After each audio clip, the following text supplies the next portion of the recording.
Okay, now when I fish this drop shot bait, there's some key things that I want to do with it. All right, I want to make sure that I stay very connected to this bait. That's the most important thing. I will not feel the bite if I have slack in my line, okay? So there's 3 phases that I like to call. I'm going to cast right down the center of this channel. We talked about these fish should be backed out right in here. All right, I'm going to obviously let it go to the bottom. Once it hits the bottom, there's 3 things that I do. Okay, the first thing is I immediately get myself to as taut of line as I can without moving the bait. Okay, I'm not quite there. There. Now I can feel that I'm snug with the line. Okay, that's, for me, I call that check mode. All right, I haven't moved the bait yet.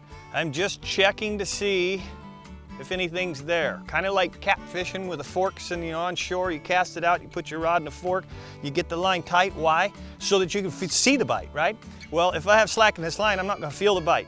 So the first thing I'm doing again is keeping a nice taut line, and I decide nothing's biting. Okay, now I'm going to lift real gentle and I'm going to check it. Okay, I don't feel anything mushy. There's such thing called a pressure bite, which you cannot detect. There is no thump thump. It's just pressure. It almost feels like you hooked a wet sponge. So you're checking it, okay?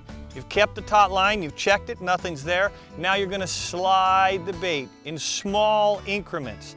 Believe me, you can't go slow enough. Sometimes you wanna only move it 1 or 2 inches at a time.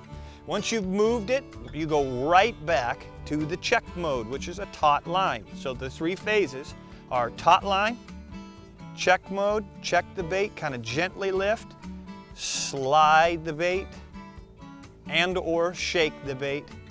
There's your 3 phases of fishing this drop shot. You want to be very careful. Hook sets are free. If something feels funny, wind 2 cranks down and set the hook, okay? It doesn't hurt anything to set the hook. Worst case, maybe your worm will ball up and you simply fix it. Okay, another thing, I want to show you what this bait should look like in the water.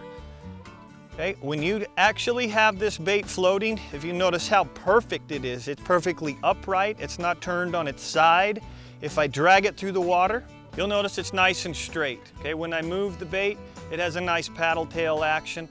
It's not a paddle tail bait, but it's actually not rotating, it's not swirling, turning to the left, turning to the right, it's straight. That's very important with the presentation of this worm.